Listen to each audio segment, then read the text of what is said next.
11 निहारिका का room. Cherry blossom cherry blossom cherry blossom cherry blossom cherry blossom 1। इस कहानी में जितने भी किरदार और घटनाएं होगी वह सब एक काल्पनिक की तौर पर आपको दिखाया जा रहा है।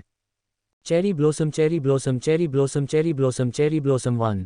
अब तक आपने पढ़ा अंडरस्को हाँ क्यों नहीं बैककोट प्रिंसेस बैककोट अन्वेषा ये कहकर निहारिका के गाल में एक किस कर निहारिका के गले लग गई। निहारिका ने भी उसे अपनी बाहों में ले लिया। उसे इस वक्त बहुत सुकून मिल रहा था, मानो उसे बच्ची के सामने एक पल के लिए उसका सारा दर्द सारी तकलीफ काम हो गई हो।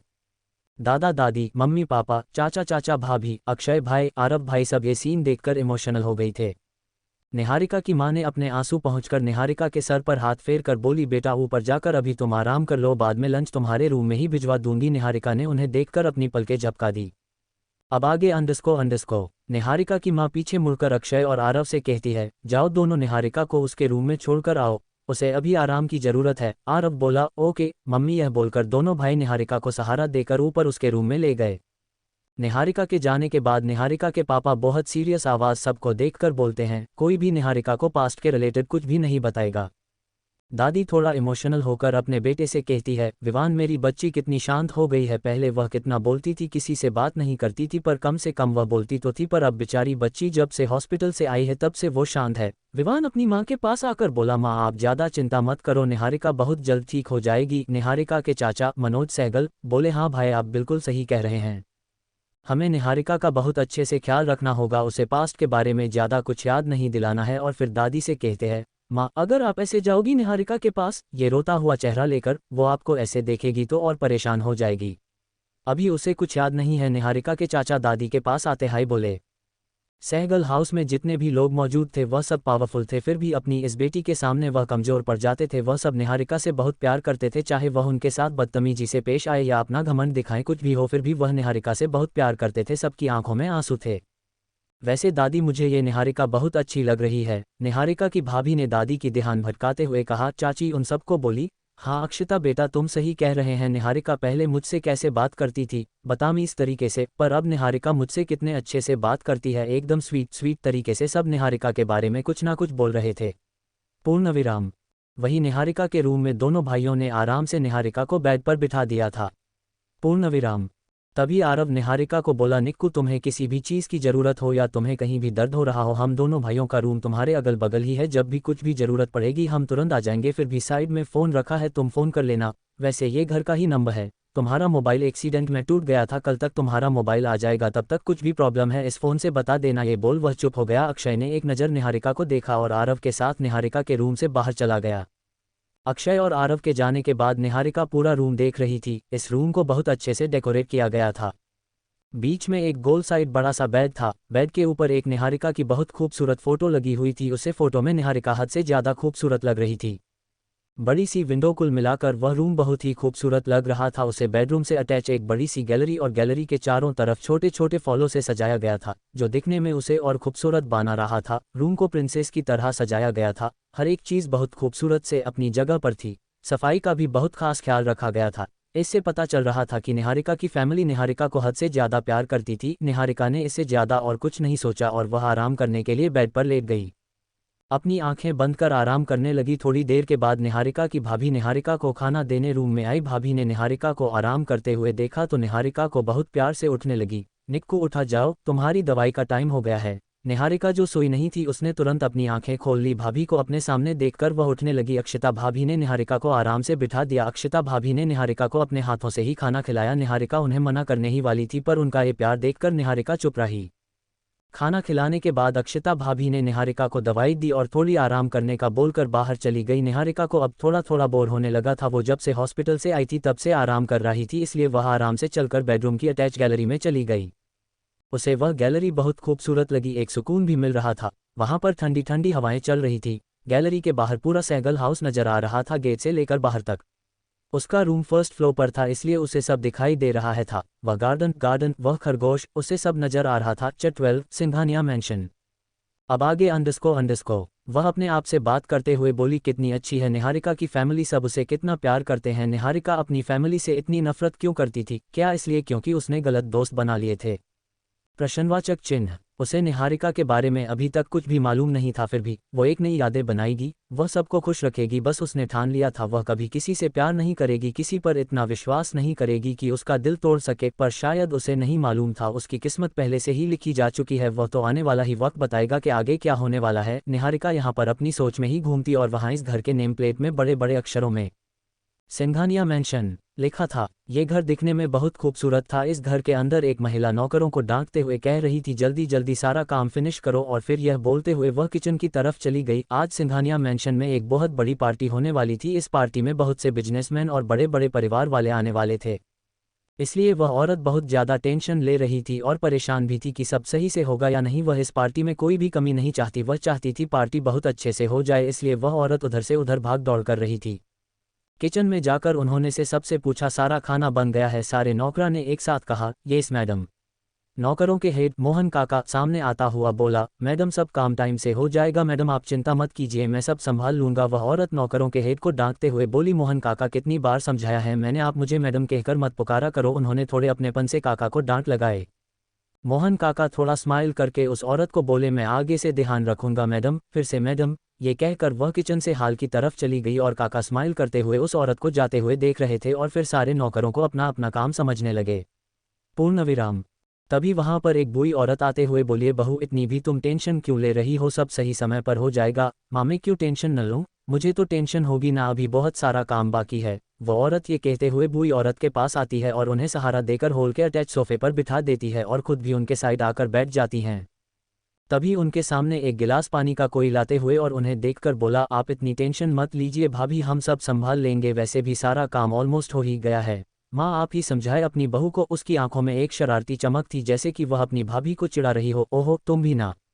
उसके हाथ से पानी का गिलास लेते हुए वह औरत बोली। वह बूढ़ी औरत साइड में बैठी अपनी बहू से बोली, तुम जाकर तैयार हो जाओ, सब टाइम से हो जाएगा, सारे मेहमान आने ही वाले होगी, जाओ दोनों रेडी हो जाओ। ये बोलकर वह बूढ़ी औरत दोनों को फटकार लगाते हुए खुद भी सोफे से उठकर तैयार होने चली गई। वह दोनों औरत उनकी फटकार सुनकर जल्दी से अपनी अपने रूम में तैयार होने चली गई। रात का वक्त सिंघानिया मैंशन बहुत खूबसूरती से सजाया गया था। दिखने में वह पुराने जमाने के राजाओं के महल जैसा लग रहा था। उस पार्टी में बहुत सारे बॉडीगार्ड तैनात किए गए थे। पार्टी शुरू हो गई थी। मेहमानों के स्वागत का बहुत अच्छे से इंतजाम किया गया था। धीरे धीरे मेहमान आना शुरू हो गए थे। सिंघानिया मैंशन के नौकर मेहमानों की खातिरदारी करने में लगे हुए थे। कुल मिलाकर वह पार्टी जोरों शोरों से चल रही थी।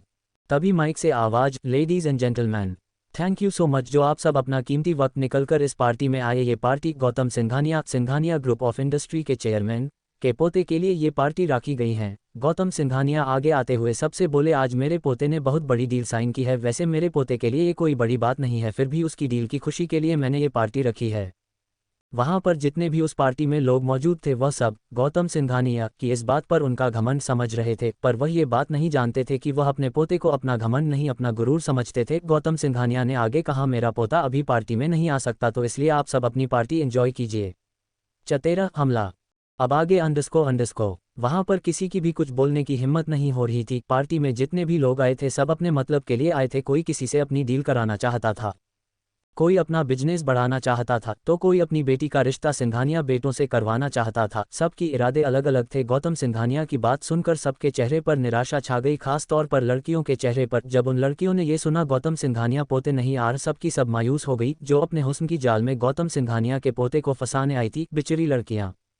पार्टी अपनी जोरों शोरों से चल रही थी, सब अपनी पार्टी में मग्न थे। तभी गौतम सिंघानिया का खास बटलर रमेश उनके पास आकर बहुत धीरे से कुछ कहता है। गौतम सिंघानिया का बेटा राजधीर सिंघानिया जो दूर से अपने पिता और बटलर रमेश को देख रहे थे, वह अपनी पिता के पास आते हुए और थोड़ा चिंता भरे लहजे में पूछते हैं, क्या हुआ पिताजी?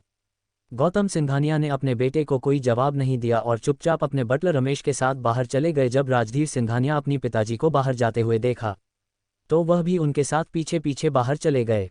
पार्टी में जितने भी मेहमान मौजूद थे उन सब ने गौतम सिंघानिया को अपने बटलर के साथ बाहर जाते हुए देख लिया था, इसलिए सारे मेहमानों में बातें होना शुरू हो गई। सब एक दूसरे से बहुत धीमी आवाज में बात करने लगे। किसी ने कहा, कुछ हुआ है क्या? तो किसने कहा, हमारा क्या लेना देना इन सब में? प्रश्नवाचक चिन्ह। कोई दूसरा बोला, हमें तो अपनी पार्टी से मतलब, क्योंकि जितने भी वहां पर बिजनेसमैन थे वह चाहते थे कि कुछ हो और सिंघानिया ग्रुप ऑफ इंडस्ट्री का बिजनेस डूब जाए, क्योंकि उनके आने से बाकियों का बिजनेस में प्रॉफिट नहीं हो रहा था। फिर किसी ने ज़्यादा ध्यान न देते हुए अपनी पार्टी में लग गए। किसी की इतनी हिम्मत ही नहीं थी कि गौतम सिंघानिया ये सिंघानिया ग्रुप ऑफ इंडस्ट्री को कुछ कर सके। आखिर उनका डर ही काफ़ी था उन सबको चुप करने के लिए। पर शायद वह ये नहीं जानते थे कि जो सपना देख रहे हैं वो एक सपना ही रह जाएगा, क्योंकि सिंघानिया ग्रुप ऑफ इंडस्ट्री का जो सीईओ है वो सिंघानिया ग्रुप ऑफ इंडस्ट्री को कभी कभी गिरने नहीं देगा। दूसरी तरफ जब गौतम सिंघानिया अपनी बटलर के साथ बाहर आए तो वहां पर बहुत सारे बॉडीगार्ड खड़े थे। राजधीर सिंघानिया भी पीछे पीछे आ गए थे। वह ये देखकर थोड़े परेशान हो गए। अपनी पिताजी के पास जाते हुए कहा, is there any problem? Rajdhir Singhania आगे और कुछ सवाल करते उससे पहले गौतम सिंघानिया बहुत गुस्से से एक बॉडीगार्ड के ऊपर चिल्लाते हुए बोले, ऐसे कैसे हो सकता है? कोई कैसे मेरे पोते पर हमला कर सकता है? ये सुनकर राजधीर सिंघानिया और ज़्यादा परेशान हो गई। राजधीर सिंघानिया ने भी उसे बॉडीगार्ड से पूछा, कोई मुझे बताएगा यहाँ पर हो क्या रहा है? मेरे बेटे पर हमले पर कैसे और किसने कराया ये हमला? ये सवाल सुनकर सारे बॉडीगार्ड ने अपना सर झुका लिया। फिर गौतम सिंघानिया ने सारे बॉडीगार्ड से बोले, पता लगाओ इस वक्त मेरा पता कहाँ है। गौतम सिंघानिया के बटलर रमेश ने आगे आकर गौतम सिंघानिया से कहा, सर वह इस वक्त लंदन के लिए निकल गए हैं, वह अभी ठीक है, बस उनके हाथ पर थोड़ी सी खरोच आई है। गौतम सिंघानिया को इस वक्त से हमलावर पर बहुत गुस्सा आ रहा था। वैसे गौतम सिंघानिया के 2 पोते और 1 पोती थी, फिर भी गौतम सिंघानिया को सबसे ज़्यादा प्यार और गुरु अपने बड़े पोते पर आता था, इसलिए वह इतना ज़्यादा गुस्सा हो रहे थे। अपने पिताजी को इतना गुस्सा देखकर राजधीर सिंघानिया अपने पिताजी से बोले, पिताजी आप शांत हो जाइए, ज़्यादा टेंशन मत लीजिए, आपका बीपी बढ़ जाएगा तो प्रॉब्लम हो जाएगी। गौतम सिंघानिया परेशान होते हुए राजधीर सिंघानिया से कहा, राजधीर बेटा तुम जल्द से जल्द ये मैटर सॉल्व करो, तब तक मैं अंदर जाता हूँ। ये बोलकर गौतम सिंघानिया पार्टी में वापस चले गए। उनके चेहरे पर अपने पोते के लिए फिक्र साफ नजर आ रही थी। राजधीर सिंघानिया ने बटलर रमेश से कहा, मेरा बेटा कब तक आ रहा है? बटलर रमेश ने कहा, बड़ी साहब, बड़े बाबा के असिस्टेंट से बात हुई थी, अभी वे सब फ्लाइट में है, जल्दी ही सिंघानिया मैंशन पहुंच जाएंगे। ये सुनकर राजधीर सिंघानिया ने बटलर रमेश से कहा, मुझे मालूम है मेरा बेटा उस गद्दार के बारे में पता लग लेगा, फिर भी मैं चाहता हूं तुम भी पता लगाओ किसकी इतनी हिम्मत हो गई जिसने मेरे बेटे पर हमला कराया है। बटलर रमेश ने राजधीर सिंघानिया से कहा, जी बड़े साहब मैं पता लगवाता हूं। राजधीर सिंघानिया उनको सारी हिदायत देकर वापस पार्टी में चले गए। वही फ्लाइट के प्राइवेट रूम में उसे रूम में बहुत सन्नाटा था। उस सन्नाटे को तोड़ते हुए एक भरी और गुस्से भरी आवाज आई, कुछ पता चला किसने करवाया था हमला? नहीं सर, अभी कुछ पता नहीं चला है, पर हम बहुत जल्द उसका पता लगा लेंगे। मुझे डाउट है किसी ने हमारी इन्फॉर्मेशन आपके दुश्मनों तक पहुंचाई है। वह लोग पूरे प्रिपेयर लग रहे थे, शायद वह जानते थे हम न्यूजीलैंड जाने वाले हैं। वह पूरी तैयारी के साथ आए थे, इसलिए इतनी आसानी से उन लोगों ने आपके ऊपर हमला कर दिया। 14 निखिल सिंघानिया। अब आगे अंडस्को। तभी सोफे पर बैठा आदमी ने अपने असिस्टेंट से पूछा, तुमने दादाजी को कुछ बताया? असिस्टेंट इवान ने जब ये सुन तो वह चुप हो गया। सोफे पर बैठे आदमी ने इस बार कुछ नहीं कहा, बस वह अपने हाथ को देखे जा रहा था। असिस्टेंट इवान ने थोड़ी देर चुप रहने के बाद जवाब दिया, सर मेरे आपके दादाजी के बटलर रमेश से बात हुई थी। ये बोलकर वह चुप हो गया। असिस्टेंट इवान एक नज़र सोफे पर बैठे अपने आदमी को देखा और वहां से बाहर चला गया। वह जानता था कि उसका बॉस बहुत गुस्से में है, इसलिए वह जल्द से जल्द उसे धोखेबाज हमलावर के बारे में पता करवाना चाहता था, इसलिए वो बाहर चला गया। हेलो एवरीवन, तो फाइनली मैंने हीरो की एंट्री कर ही दी। तो जलाए मिलते हैं कहानी के हीरो से। 1 cherry blossom 1। Nikhil Singhania tall, good looking, sharp mind, उम्र 29 साल, लंबा कद कुछ 6.1 इंच हाइट, डार्क काली आंखें, गोरा रंग, 8 6 पैक एप्स, जो दिखने में साफ नजर आ रहा था कि यह जिम में कितनी मेहनत करते हैं। हैंडसम इतने की लड़कियां इनके पास आने के लिए खुद को नहीं रोक पाती। निखिल सिंघानिया देश के नंबर 1 बिजनेसमैन है। निखिल सिंघानिया अपने कामों से सबको चौंक देता था। निखिल सिंघानिया को कोई भी टक्कर नहीं दे सकता था। यह अपने कड़क मिजाज और गुस्से के लिए जाने जाता थे। निखिल सिंघानिया को झूठ और धोखेबाज लोगों से सख्त नफरत है। एक बार अगर इन्हें गुस्सा आ जाए तो शांत होने का नाम ही नहीं लेता। निखिल सिंघानिया लोगों की आंखों में देखकर ही बता सकता था कौन झूठ बोल रहा है और कौन सच। फ्लाइट रूम के अंदर निखिल सिंघानिया इस वक्त अपने हाथों को घोरे जा रहा था। निखिल को इस वक्त सबसे ज़्यादा टेंशन अपनी फैमिली की हो रही थी, खासतौर पर दादाजी की, क्योंकि वह जानता था कि उसके दादाजी ज़्यादा परेशान होते हैं तो उनका बीपी बढ़ जाता है, इसलिए उसे अपने दादाजी की टेंशन हो रही थी। निखिल अपनी फैमिली से बहुत प्यार करता था। किसने भी उसकी फैमिली की तरफ आंख उठाने की कोशिश करी तो वह उसकी आंखें निकाल देता था। निखिल सिंघानिया अपनी खड़ूस पर्सनालिटी के बाहर अपनी फैमिली के लिए प्यारा, अच्छा और संस्कारी बेटा था, उतना ही वह दुनिया के लिए क्रूएल, घमंडी और गुस्से वाला इंसान था। वह एक सक्सेसफुल बिजनेसमैन था, उतने ही उसके के दुश्मन भी थे, बड़े बड़े बिजनेसमैन, नेता और पुलिस निखिल सिंघानिया के कांटेक्ट में थे। निखिल सिंघानिया दिल का भी बहुत अच्छा था। निखिल सिंघानिया की दादी माँ निखिल लिए परेशान होती रहती थी, क्योंकि जनाब अभी सिंगल जो थे। पूर्णविराम। दूसरी तरफ सिंघानिया मैंशन में गौतम सिंघानिया और राजधीर सिंघानिया के पार्टी में आने के बाद पार्टी का माहौल पहले से भी अच्छा हो गया था। निखिल सिंघानिया के ना आने की वजह से पार्टी में कोई भी रुकावट नहीं आई थी। जो लोग अपनी बेटी का रिश्ता निखिल सिंघानिया से करने के लिए आए थे उन्होंने बहुत कोशिश करी थी सिंघानिया परिवार के पास जाने की, पर बटलर रमेश और बॉडीगार्ड ने किसी को भी उनके पास जाने नहीं दिया। धीरे धीरे पार्टी समाप्त हो गई और सारे मेहमानों के जाने के बाद राजधीर और गौतम सिंघानिया अपने परिवार के पास आ गए। राजधीर सिंघानिया की वाइफ निखिल की मां दीपाली राजधीर सिंघानिया पिताजी से बोली, आपको ज्यादा भाग दौड़ नहीं करनी चाहिए, आपका बीपी बढ़ जाएगा। ये बोलते हुए दीपाली ने अपनी सासू मां के पास पिताजी को बिठा दिया और अपने हस्बैंड के पास जाकर उनसे बहुत धीरे से मगर चिंता स्वर में कहा, सुनिए जी, सुबह से मेरा दिल घबरा रहा है, सब ठीक है ना? राजधानी ने अपनी वाइफ के चेहरे को देखा। राजधीर अपनी वाइफ की चिंता समझ सकती थे, इसलिए उन्होंने अपनी वाइफ से कहा, सब ठीक है। फिर राजधीर ने उनका हाथ पकड़कर बहुत ही आराम से कहा, तुम ज्यादा परेशान मत हो, वैसे भी रात तक हमारा बेटा निखिल घर आ जाएगा। क्या आप सच कह रहे हैं हमारा बेटा निखिल आ रहा है? राजधीर ने बस अपनी गर्दन हाँ में हिला दी। पूर्ण विराम। दोबारा से उनकी हाँ सुनकर दीपाली अपनी सासू माँ के पास जाकर बोली, माँ जी, हमारा बेटा निखिल घर आ रहा है। निखिल की दादी यह सुनकर खुश हो गई। तुम सच कह रही हो ना बहू? हाँ माँ जी, अभी अभी मैंने राजधीर से पूछा, उन्होंने कहा निखिल घर आ रहा है। अपनी बहू दीपावली की बात सुनकर निखिल की दादी माँ ने राजधीर की तरफ देखा तो राजधीर ने भी दादी माँ को सहमति दे दी। गौतम सिंघानिया का दूसरा बेटा अशोक सिंघानिया निखिल के चाचा अपने भाई के पास आकर उनसे कहने लगा, भाई, उस हमलावर के बारे में कुछ पता चला? अशोक सिंघानिया को पहले ही खबर मिल गई थी किसी ने निखिल पर हमला करवाया है। अशोक सिंघानिया, गौतम सिंघानिया राजधीर सिंघानिया के साथ बाहर नहीं जा सकते थे, इसलिए उन्होंने पार्टी में रहकर पूरे पार्टी को संभाल लिया था। अशोक की बात सुनकर राजधीर ने अशोक से कहा, ये मैटर मेरा बेटा सॉल्व कर लेगा, फिर भी मैंने उस हमलावर के बारे में जानने के लिए बटलर रमेश को कह दिया है। अशोक ने भी राजधीर से कहा, भाई आपने सही किया, वह दोनों अपनी बातों में लगे हुए थे। और यहाँ पर दादी ने अपनी दूसरी बहू नंदिनी से कहा, ये हैं निखिल की चाची नंदिनी। अशोक सिंघानिया, जब 15 परसों हम मुंबई शिफ्ट हो रहे हैं।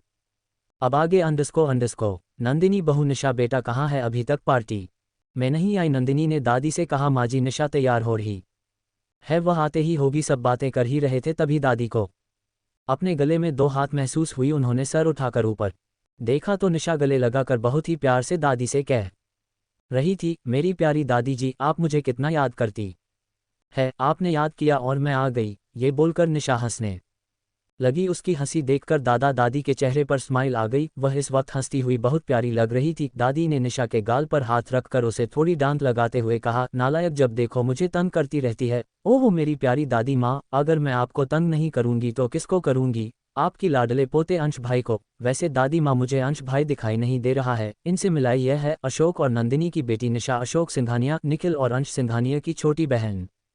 उम्र 22 साल, हल्का सांवला रंग, ब्राउन आंखें। जब भी हंसती है इसके गालों पर एक बहुत ही प्यारा सा तिल निशा को और भी आकर्षक बनाता है। अभी कॉलेज स्टूडेंट है और थोड़ी नटखट भी है। हमेशा अपनी दादी को तंग करती रहती है, सबकी लाडली है, अपने दोनों भाइयों से बहुत प्यार करती है। निशा की वजह से घर का माहौल हमेशा खुशनुमा सा रहता है। तभी निशा को अपने कान में बहुत तेज दर्द हुआ। वह आहा कहते हुए पीछे पलटी। अंश ने उसका कान मोड़ रखा था। निशा अंश की तरफ देखते हुए बोली, भाई, मेरे कान में बहुत दर्द हो रहा है, छोड़ो मुझे।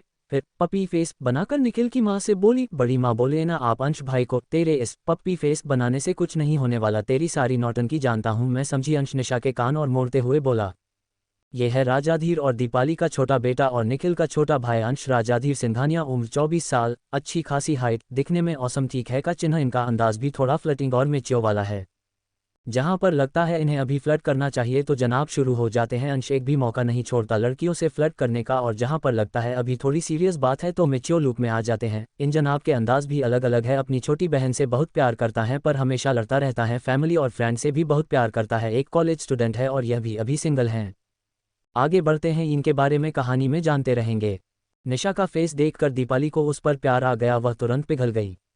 दीपाली जी अंश का कान पकड़ते हुए बोली, छोड़ मेरी बच्ची को। अंश चिढ़ते हुए, माँ आप जब देखो तब इस छिपकली को बचाती रहती हो। निशा अपने लिए छिपकली सुनकर मुंह फुलाकर गुस्से से अंश को बोली, मैं छिपकली तो आप छछूंदर हो।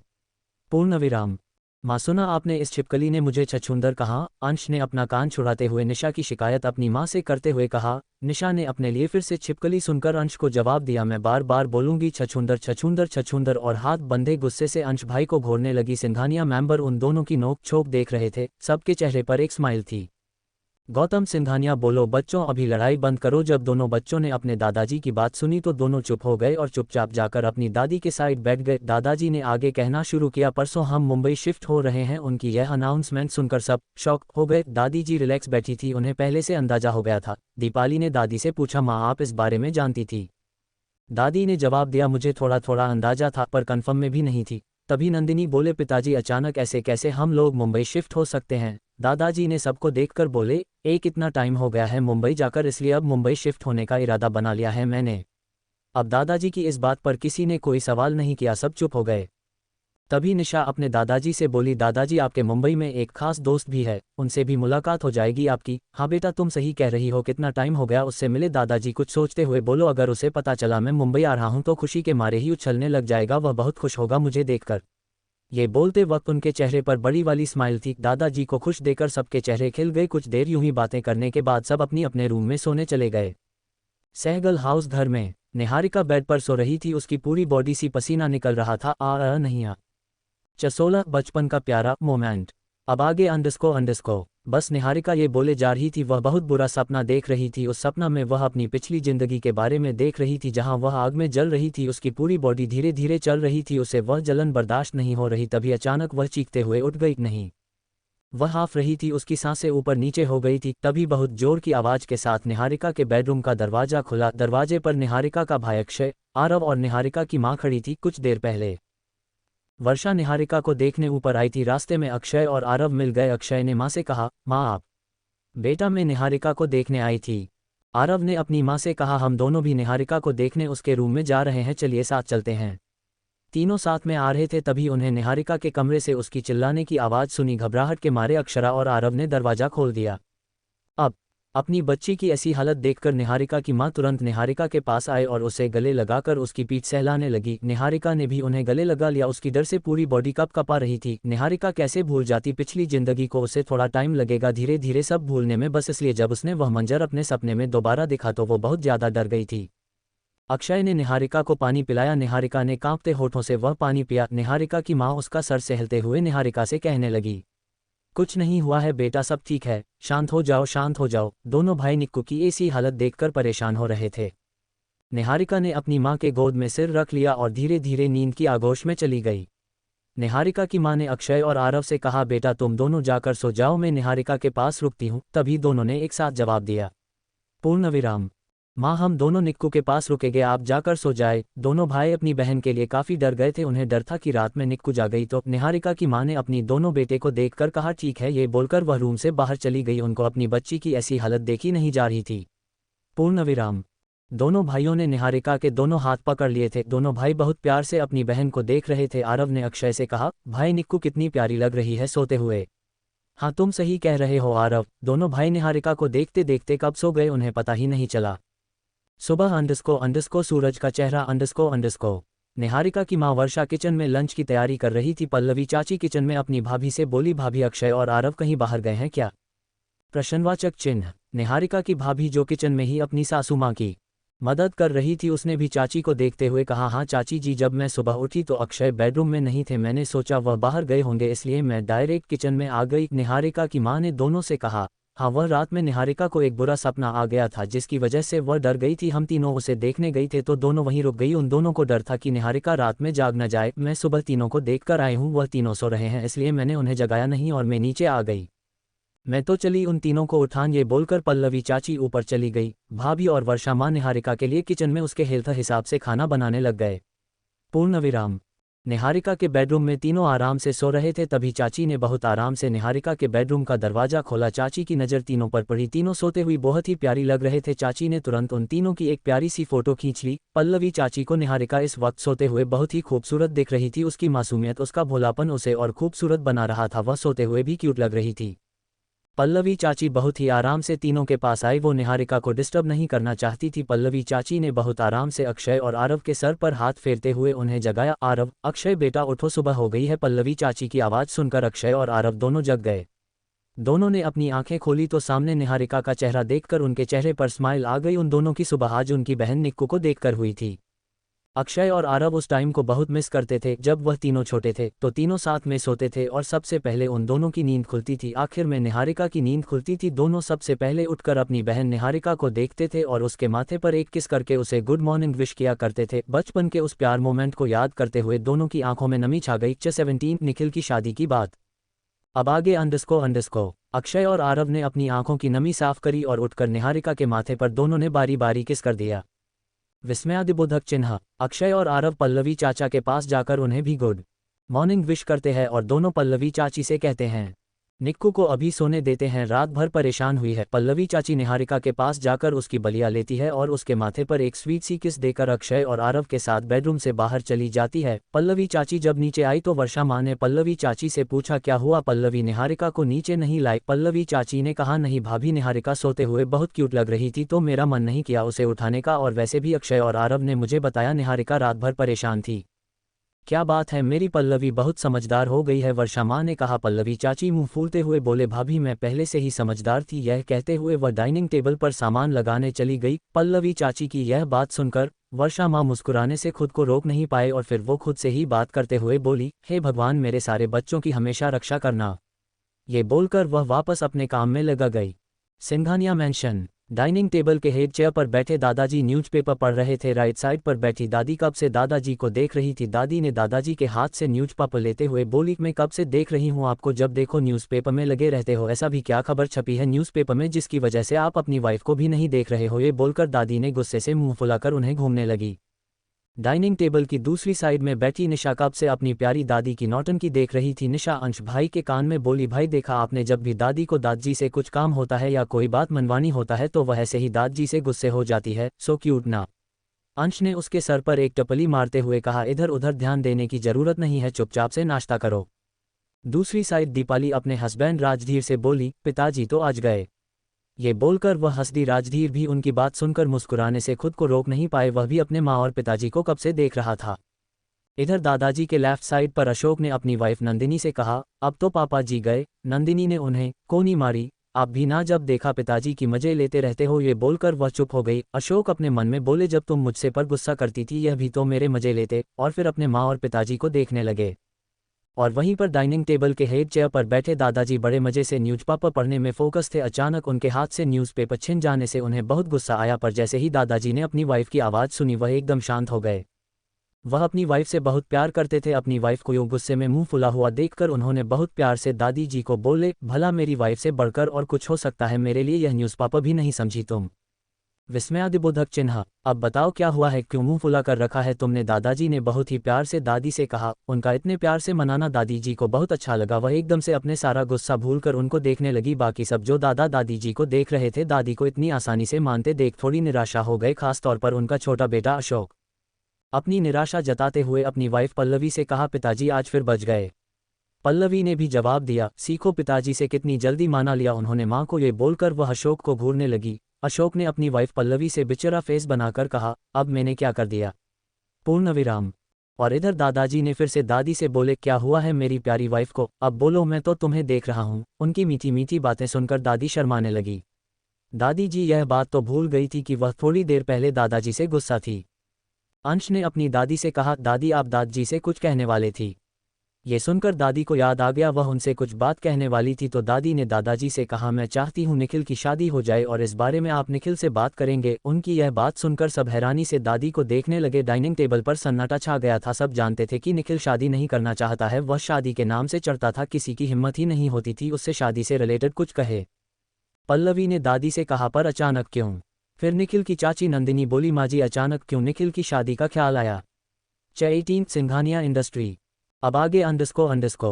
दादी ने उन सबको देखते हुए कहा अचानक नहीं आया है, अभी वह 29 का है गया है फिर वह 30 का हो जाएगा, इस तरह उसकी उम्र बढ़ती रहेगी। निखिल शादी कब करेगा, मैं भी चाहती हूँ मेरे पर पोता या पोती हो, बस इसलिए मैं चाहती हूँ निखिल की शादी हो जाए। फिर उन्होंने दादाजी को देखते हुए कहा आप निखिल से शादी के बारे में बात करेंगे, जैसे उसकी हाँ होगी हम तुरंत ही कोई अच्छा रिश्ता देखकर उसकी शादी करवा देगी। कुछ दिन पहले दादी अपनी फ्रेंड के साथ बाहर गए थी। वहां पर दादी की एक फ्रेंड जिसका नाम ललिता था, उसके पोते ने 1 महीने पहले शादी की थी और 1 महीने बाद उनको खुशखबरी मिल गई। ललिता दादी को ये बात बहुत खुश होकर बता रही थी। उनकी बातों से ऐसा लग रहा था जैसे वह दादी को जेलॉस फील करवाना चाहती थी। जैसे कह रही हो देखो मेरे पोते की शादी हो गई है अब मेरे घर में मेरा पर पोता या पर पोती आने वाला है। दादी उनकी बात कैसे न समझती, इसलिए उन्होंने आज ही बात डाइनिंग टेबल पर कह दी। दीपाली ने दादी से कहा मैं भी चाहती हूँ निखिल की शादी हो जाए। उनकी बात से सबने सहमति जाता दी। दादाजी फिर सबको देखकर बोले ठीक है, इस बारे में निखिल से बात करूंगा। सब उनकी बात सुनकर खुश हो गए। दादाजी ने दीपाली से पूछा निखिल कहाँ है। दीपाली पल्लवी ने जवाब दिया पिताजी निखिल सुबह सुबह मीटिंग के लिए चला गया था। फिर दादाजी ने कहा तुम सब ने पैकिंग कर ली मुंबई जाने की। अंश और निशा ने कहा दादाजी हमारी पैकिंग हो गई है। पल्लवी, राजधीर, अशोक और नंदिनी ने कहा हमारी भी पैकिंग हो गई है पिताजी। उसके बाद दादाजी चुप हो गए और सब अपना लंच एंजॉय करने लगे। सिंघानिया इंडस्ट्री। सिंघानिया इंडस्ट्री बड़े बड़े अक्षरों में उस बिल्डिंग पर लिखा हुआ था। ये लंदन की टॉप बड़ी बिल्डिंग में से एक थी। सिंघानिया इंडस्ट्री लंदन में बहुत फेमस थी। यहाँ के जितने भी एम्प्लॉइज थे वह सारे वेल ट्रेन थे। सबकी एजुकेशन बहुत हाई थी। ऐसा नहीं था कि सिंघानिया इंडस्ट्री सिर्फ एजुकेशन वाले बंदे को हायर किया करती थी, जो टैलेंटेड होता था उन्हें भी हायर किया जाता था। टैलेंट के बलबूते सिंघानिया इंडस्ट्री में हर कोई काम कर सकता था। सिंघानिया इंडस्ट्री में जितने भी एम्प्लॉइज थे वह सब निखिल सिंघानिया की बहुत रेस्पेक्ट किया करते थे और डरते भी थे। उन सबको मालूम था कि निखिल सिंघानिया यानी कि उनके बॉस को झूठ और धोखेबाज लोगों से सख्त नफरत थी। वहाँ की सारी लड़कियां निखिल सिंघानिया को बहुत पसंद करती थी, फिर भी वह निखिल के पास तक नहीं जा सकती थी। एक लड़की ने कोशिश की थी निखिल सिंघानिया के पास जाने की। वह लड़की आज तक सिंघानिया इंडस्ट्री में दोबारा नजर नहीं आई। अफवाह ये भी थी कि उस लड़की ने कहीं और ट्रांसफर ले लिया है। दूसरी अफवाह ये भी थी कि निखिल सिंघानिया के पास जाने की सजा निखिल के बॉडीगार्ड ने दे दिए। ऐसी बहुत सारी अफवाह ऑफिस में फैली हुई थी। उस घटना के बाद और किसी लड़की ने निखिल सिंघानिया के पास जाने की कोशिश नहीं करी। निखिल के ऑफिस में मीटिंग खत्म होने के बाद असिस्टेंट इवान निखिल को कल रात की घटना के बारे में बता रहा था। निखिल ऑफिस की हेड चेयर पर बैठा था, उसके फेस पर कोई भी एक्सप्रेशन नहीं थे। असिस्टेंट इवान की बातें सुनने के बाद निखिल का ऑरा बहुत खतरनाक हो गया था। असिस्टेंट इवान को अचानक से उस ऑफिस का तापमान गिरता हुआ महसूस हो रहा था। उसकी पूरी बॉडी में ठंडक पैदा हो गई थी। उसने एक नज़र अपने बॉस को दिखा जिसके चेहरे पर कोई भी एक्सप्रेशन नहीं थी, पर असिस्टेंट इवान ये बता सकता था कि उसका बस बहुत गुस्से में है। निखिल ने अपनी एक उंगली टेबल पर टाइप करते हुए बहुत ही गुस्से से असिस्टेंट इवान से कहा उन्हें बेसमेंट पर ले जाओ और जब तक मैं वहां नहीं आ जाता तब तक उन्हें टॉर्चर करते रहना। यह एक ऐसी जगह है जहां पर उन लोगों को टॉर्चर किया जाता था जो निखिल सिंघानिया से गद्दारी करता था या उसे धोखा देता था। निखिल सिंघाना किसी भी बेगुनाह को सजा नहीं देता था। असिस्टेंट इवान ने अपने माथे का पसीना साफ किया और अपने बॉस की बात सुनकर तुरंत बाहर चला गया। वह जानता था कि अगर वह एक मिनट भी रुका तो उसका बॉस उसे अपनी डरावनी आंखों से घूर घूर कर मार देगा। असिस्टेंट इवान अपने बॉस से बहुत डरता था। पूर्णविराम। केबिन के अंदर असिस्टेंट इवान के जाने के बाद निखिल का फ़ोन बज। निखिल के फ़ोन में दादाजी का नाम शो हो रहा था। उसने तुरंत अपने दादाजी का कॉल उठा लिया। दूसरी तरफ से भारी आवाज़ आई, बरखुरदार, तुम रात में आए और सुबह जल्दी चले गए, हमसे मिले भी नहीं। दादाजी की बात सुनकर निखिल के फेस पर कोई भी एक्सप्रेशन नहीं थी। वह सिर्फ दादाजी की बातें सुन रहा था। 19 निहारिका की अलमारी। अब आगे अंडस्को। दादाजी ने दोबारा कहा मुझे मालूम है तुमने उस गद्दार को पकड़ लिया होगा जिसने तुम्हारे ऊपर हमला करवाया था, इसलिए मैं निश्चिंत हूं और मुझे तुमसे बहुत ज़रूरी बात करनी है, जल्दी घर आ जाना। निखिल अपने दादाजी की कोई बात नहीं डालता था। निखिल ने अपने दादाजी से कहा दादाजी मैं शाम को जल्दी घर आ जाऊंगा। दादाजी ने कहा मैं तुम्हारा इंतजार करूंगा। निखिल ने बस एक शब्द कहा हम, और उसने फ़ोन रख दिया। फ़ोन रखने के बाद निखिल के चेहरे पर बहुत डरावनी एक्सप्रेशन थे। फिर वह अपने आप से बोल बहुत महंगी पड़ेगी मुझसे गद्दारी तुम्हें, कौशिक पटेल, और डरावनी हंसी हंसने लगा। निखिल की हंसी उसे पूरे केबिन में गूंज रही थी। सहगल हाउस घर में निहारिका बाथरूम में से बाहर निकली। उसने सिर्फ अपनी बॉडी पर एक टॉवल लिप्ट रखा था। वह अपने बालों को झाड़ती हुई अलमारी के पास रुक गई। थोड़ी देर पहले उसकी नींद खुली गई थी। जब वह उठी तो फ्रेश होने बाथरूम में चली गई। बाथरूम में जाने के बाद उसे याद आई वह कपड़े लाना भूल ही गई है। उसने बाथरूम में देखा तो वहां पर टॉवल के अलावा और कुछ नहीं था, इसलिए वह अपने बॉडी पर टॉवल लपेटा कर बाहर आ गई थी। जैसे ही निहारिका ने अलमारी खोली उसके अंदर देखकर उसकी आंखें खुली की खुली रह गई। उसकी अलमारी में बहुत सारे कपड़े थे और सबके सब नए, उन पर अभी भी प्राइस टैग भी लगा हुआ था। वह सारे कपड़े ब्रांडेड और काफ़ी महंगे थे। Dress, top, jeans, gown, short T shirt, sweater, jacket, उसे जिस भी चीज़ की ज़रूरत पड़ सकती थी वह सब था वहाँ। थोड़ी देर सोचने के बाद उसने अलमारी में से एक ब्लैक ड्रेस निकली और पहनकर देखिए वह ड्रेस उसे पर बहुत अच्छी लग रही थी। वह एक ब्लैक शॉर्ट ड्रेस थी। निहारिका ने आईने में खुद को देखा। उस ड्रेस में निहारिका बहुत पर्टी लग रही थी। निहारिका ने अपने गले में गोल्डन कलर का पेंडेंट पहना हुआ था। ब्लैक ड्रेस में वह पेंडेंट उसकी बॉडी पर और खूबसूरत लग रहा था। उसने अपने कान में छोटा सा गोल्डन ईयरिंग पहन रखा थे। निहारिका ने अपने बाल खुला ही रखे थे। निहारिका के बाल कमर तक आते थे। उसने सिंपल मेकअप किया और एक बार अपने आप को आईने में देखने के बाद निहारिका बाहर चली गई। वह अभी भी कमजोर थी, फिर भी वह आराम से चल सकती थी। उसे अभी किसी के सहारे की जरूरत नहीं थी। वह धीरे धीरे बाहर आई। निहारिका जब बाहर आई थी तो सब लंच के लिए डाइनिंग टेबल पर बैठे हुए थे। निहारिका उनके पास जाकर सबको गुड मॉर्निंग विश करती है। निहारिका के मॉर्निंग विश करने से सब निहारिका की तरफ देखते हैं तो बस देखते ही रह जाते हैं। कोई भी निहारिका से अपनी नज़र नहीं हटा रहा था। वह सच में इस ब्लैक शर्ट ड्रेस में बहुत ही क्यूट और मासूम दिख रही थी। उसकी क्यूट और मासूमियत ने उसे और खूबसूरत बना दिया था। निहारिका उन सबको अपनी तरफ ऐसे देखता पाकर थोड़ा ऑकवर्ड होकर उन सब से बोली, क्या हुआ, आप सब मुझे ऐसे क्यों देख रहे हो? निहारिका की आवाज़ सुनकर सबने निहारिका की तरफ से अपनी नज़र हटा ली। अन्वेषा दौड़ते हुए निहारिका की टांगों से लिपट गई और अपनी मीठी आवाज में निहारिका से बोली, एंजल, सब आपको इसलिए देख रहे हैं क्योंकि आप बहुत खूबसूरत लग रही हो। अक्षिता भाभी निहारिका के पास आकर बोली, तुम सच में बहुत खूबसूरत लग रही है और उतनी ही मासूम भी। पल्लवी चाची ने निहारिका का हाथ पकड़कर उसे डाइनिंग टेबल पर ले जाकर बिठा दिया। दादाजी डाइनिंग टेबल की हेड चेयर पर बैठे थे। उनके साइड दादी बैठी थी, दूसरे साइड निहारिका के मम्मी पापा और उनके साइड चाचा चाची। निहारिका जहां बैठी थी उस साइड आरव और छोटी अन्वेषा निहारिका के पास बैठे थे। अक्षय और अक्षिता उनके साइड बैठे थे। निहारिका, बेटा तुम ठीक हो ना? दादाजी ने निहारिका से पूछा। दादाजी ने यह बात बहुत ही चिंता स्वर में पूछी थी। विस्मयादिबोधक चिन्ह। दादाजी की बात सुनने के बाद निहारिका ने दादाजी से कहा, दादाजी मैं ठीक हूँ। निहारिका दादाजी से बात कर ही रही थी कि इतने में उसकी आह निकल गई। वो अपना हाथ उठाकर अपने गाल को रब करने लगी क्योंकि आरव ने निहारिका के गाल को पकड़कर खींच दिया था। पूर्ण विराम। निहारिका की मां बोली, आरव उसे परेशान करना बंद करो, देखो निक्कू के गाल लाल हो गया है। वर्षा मां ने आरव को डांट लगाते हुए और निहारिका की चिंता जताते हुए बोली। आरव ने अपने कान पकड़कर निहारिका से कहा, सॉरी निक्कू, पर मैं क्या करता। तुम इतनी प्यारी, इतनी क्यूट और मासूम लग रही हो कि मेरा मन हुआ तुम्हारे गाल खींचने का। 26 निहारिका और अन्वेषा की बोर्डिंग। अब आगे अंडस्को। कोई बात नहीं, निहारिका ने आरव से कहा। निहारिका को उन सब के साथ बहुत अच्छा लग रहा था। उस वक्त डाइनिंग टेबल का माहौल बहुत ही खुशनुमा हो गया था। दादी उन सबको चुप कराते हुए बोली, चलो सब अपना लंच करो, निहारिका को भी दवाई लेनी होगी। दादी जी की बात सुनकर सब अपना अपना लंच करने लगे। वर्षा माँ और अक्षिता भाभी ने जो निहारिका के लिए हेल्दी खाना बनाया था वह निहारिका की प्लेट में रख दिया और निहारिका से बोल, इसे पूरा फिनिश करना है। निहारिका भी उनके बात सुनकर अपना लंच करने लगे। वर्षा माँ और अक्षिता भाभी निहारिका को लंच करता देखकर खुश हो गई। उन्हें अच्छा लगा कि निहारिका ने उनकी बात मान ली। निहारिका जब से डाइनिंग टेबल पर आई थी उसने ज़्यादा किसी से बात नहीं की थी। वह शांति थी, पर कोई उससे कुछ भी सवाल कर रहा था या उससे कुछ भी पूछ रहा था वह उसका जवाब दे रही थी। इससे ज़्यादा उसने और कोई बात नहीं की। लंच हो जाने के बाद आरव और अक्षय निहारिका के माथे पर एक किस करते हैं। अक्षय निहारिका को एक नया फ़ोन देता है और निहारिका से कहता है, मैंने तुम्हारे मोबाइल में फैमिली के सभी मेंबर का नंबर सेव कर दिया है, आगे तुम्हें कोई भी प्रॉब्लम नहीं होगी। वह दोनों भाई निहारिका से बातें कर ही रहे थे तभी आरव के असिस्टेंट का फ़ोन आता है। फ़ोन पर बात करने के बाद आरव अक्षय से कहता है, भाई मुझे अभी निकलना होगा, मेरी एक इम्पॉर्टेंट मीटिंग है। और निहारिका से कहता है, निहारिका अपना ख्याल रखना और ज़्यादा स्ट्रेस लेने की ज़रूरत नहीं है। ये बोलकर वह वहाँ से चला जाता है। निहारिका अक्षय को कुछ बोलने ही वाली थी तभी उसके कानों में अन्वेषा की आवाज़ पड़ी, डैडी आपने तो एंजल को किसी दी, मुझे किसी नहीं दी। फिर अपनी आंखों के बार बार झपकते हुए देखने लगी।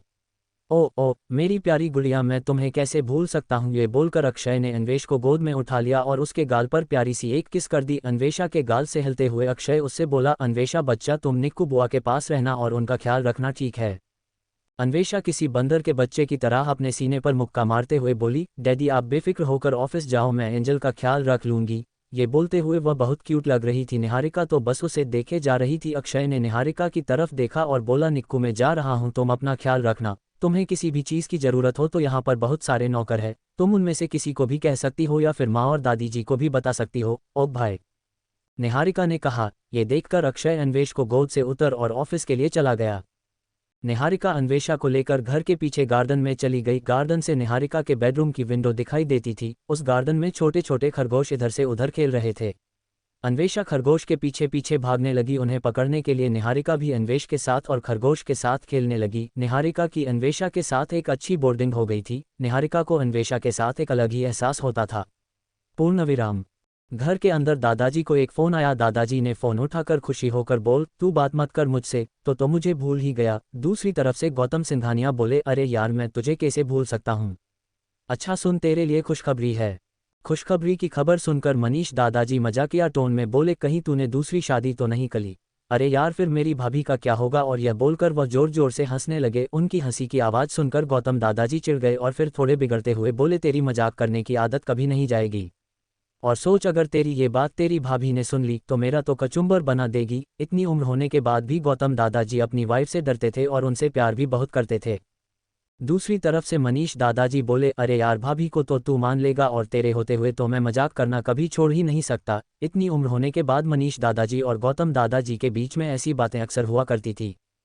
गौतम दादाजी बोले, अच्छा मजाक करना बंद कर और मेरी बात सुन वरना मैं फ़ोन रख रहा हूँ। फ़ोन रखने की बात सुनकर मनीष दादाजी एकदम चुप हो गए। फिर गौतम दादाजी से कहने लगे, अच्छा ठीक है मैं सुन रहा हूँ। पूर्णविराम। हे रीडर्स, मेरे 20 चैप्टर प्योर हो चुके हैं। App 2 please like share comment कर दो। विंकिंग फेस चेरी ब्लॉसम उंगली से बाएं और इशारा। Please subscribe my channel. Thank you. Bye bye.